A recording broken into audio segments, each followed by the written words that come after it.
Nós precisamos entender que nesse reino, que no reino de Deus, a palavra do rei, ela prevalece, a palavra do rei não pode ser revogada.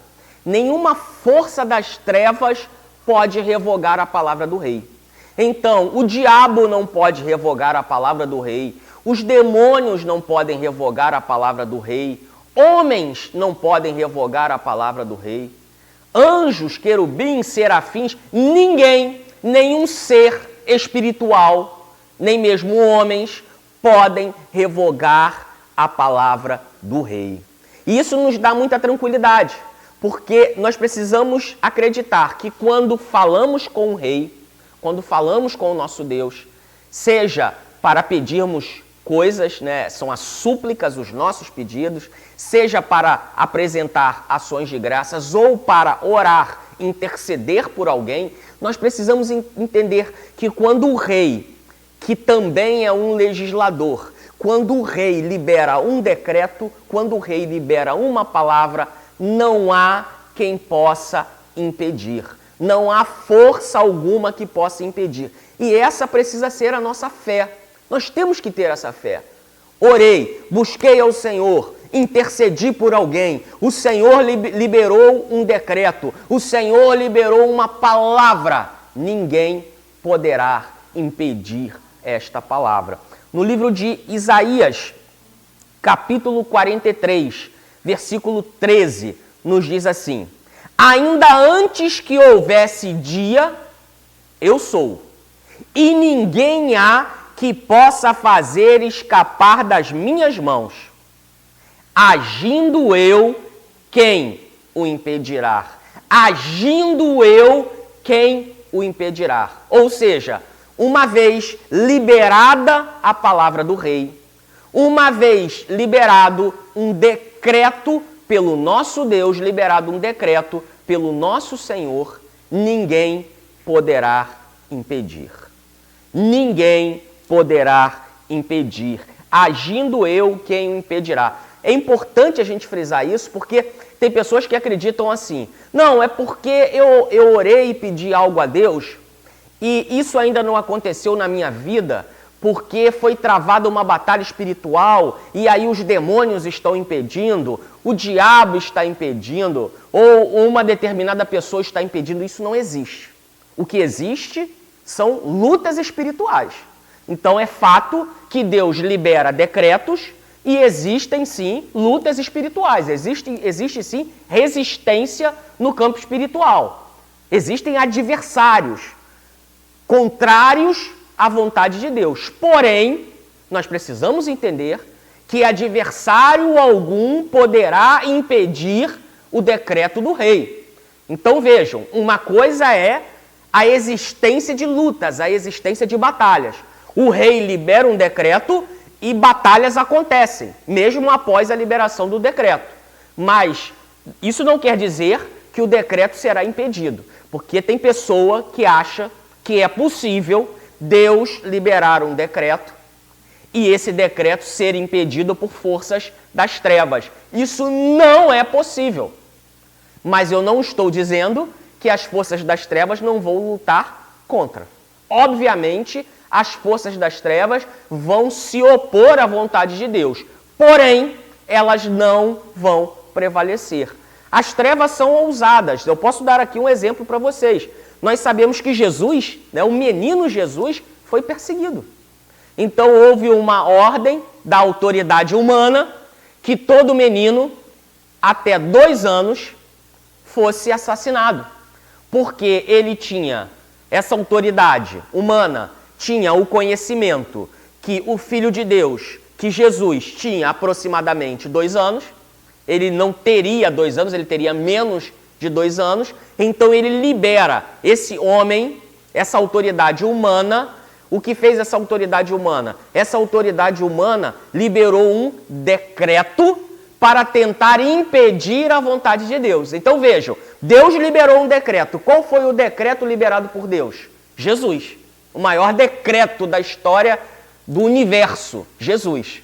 Então Deus liberou um decreto, ele enviou o seu filho para que o seu filho cumprisse uma obra e o Senhor cumpriu e cumpriu com louvor. Né? Cumpriu o seu dever, a sua obra, com louvor. Porém, as trevas liberaram decretos. Um homem, uma autoridade humana, liberou um decreto contrário à vontade de Deus. Qual era o decreto? O decreto era que matem o Filho de Deus. Então houve resistência? Houve. Houve decretos contrários? Houve. Porém, a vontade de Deus prevaleceu. Então precisamos entender isso. Existem lutas? Existem. Existem conflitos? Existem. Nesse reino espiritual que estamos estudando, existem batalhas espirituais? Existem. Mas qual deve ser a nossa fé e a nossa certeza? Que o decreto do rei não será impedido. E isso faz toda a diferença, porque há pessoas que vão orar, vão interceder e já se apresentam como derrotados. Porque a pessoa acaba de orar, acaba de interceder e se levanta e sai daquele ambiente de oração com um ponto de interrogação na cabeça. E ela pensa assim, será que Deus vai fazer? Ou ela pensa assim, será que os demônios não vão conseguir impedir? Será que o diabo não vai conseguir impedir? Será que o fulano ou a fulana não vai conseguir impedir? Ou seja, as pessoas já saem da oração derrotadas, porque acreditam que algum homem ou algum ser espiritual poderão impedir aquela bênção, aquele decreto de Deus. Então, já saem da oração derrotados. Como nós saímos da oração e da intercessão? Devemos sair vitoriosos, com fé. Devemos sair pensando da seguinte forma, o meu Deus, ele é um rei, ele é um legislador, ele é um julgador, um juiz.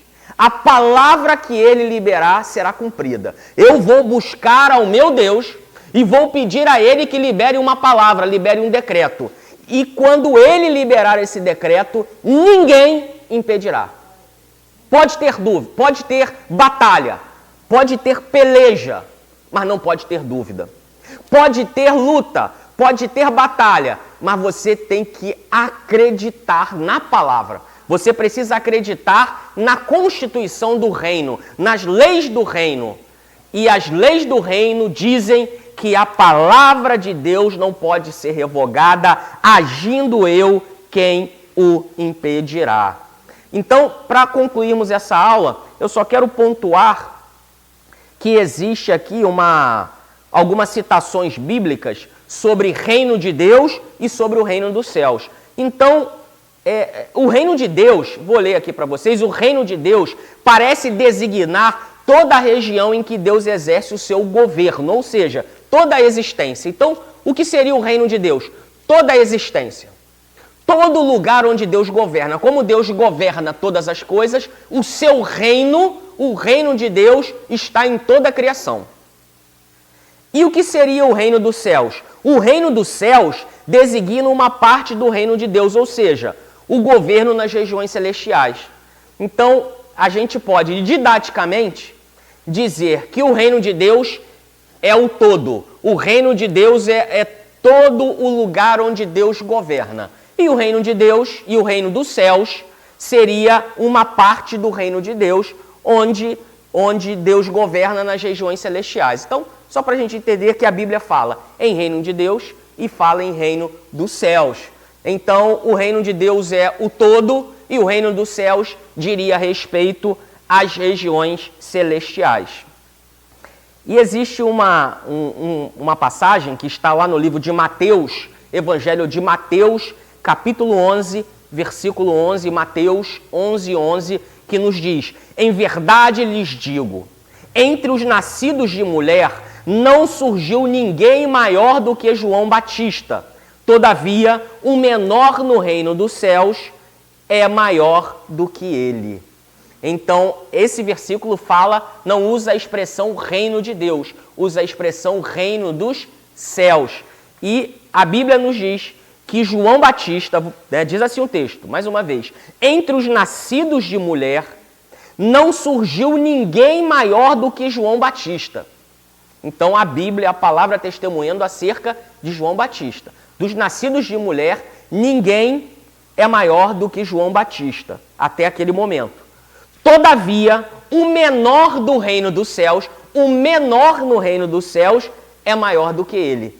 Então, a gente entende que o reino dos céus é a parte do reino de Deus, é a parte celestial do reino de Deus. Porque o reino de Deus está na terra. O reino de Deus está entre nós, está no meio de nós. Então, o reino de Deus é o todo e o reino dos céus é uma parte do reino de Deus. Isso é só uma divisão, né? Vamos colocar assim, didática, mas a gente precisa entender que na prática, reino de Deus e reino dos céus são quase que sinônimos, porque dizem respeito a uma região onde o rei governa, e região essa que precisamos entender que, como já disse, como já ressaltei várias vezes, precisamos conhecer o reino para que as nossas orações sejam eficazes. Precisamos conhecer o rei e o reino para que as nossas orações sejam eficazes, para que sejamos capazes de compreender como as nossas orações percorrem esse reino de Deus. Então, na próxima aula, nós vamos tratar sobre as características do reino de Deus. Vamos falar que o reino de Deus é invisível, vamos falar que o reino de Deus é interior, que o reino de Deus é imaterial. Então, se você que pretende conhecer um pouco mais sobre o reino de Deus, você que diz assim, olha, eu gostaria de saber como é esse negócio, como funcionam as regiões espirituais, as regiões celestiais, como funciona o reino de Deus. Eu preciso entender um pouco mais desse reino espiritual que é o reino de Deus. Nós vamos, a partir da próxima aula, dissecar o reino de Deus e, entre aspas, claro, né, dissecar o conhecimento sobre o reino de Deus, e vamos tratar das características do reino de Deus e continuar mergulhando no conhecimento sobre o reino de Deus para que as nossas orações sejam eficazes diante de Deus. Então, até a próxima aula.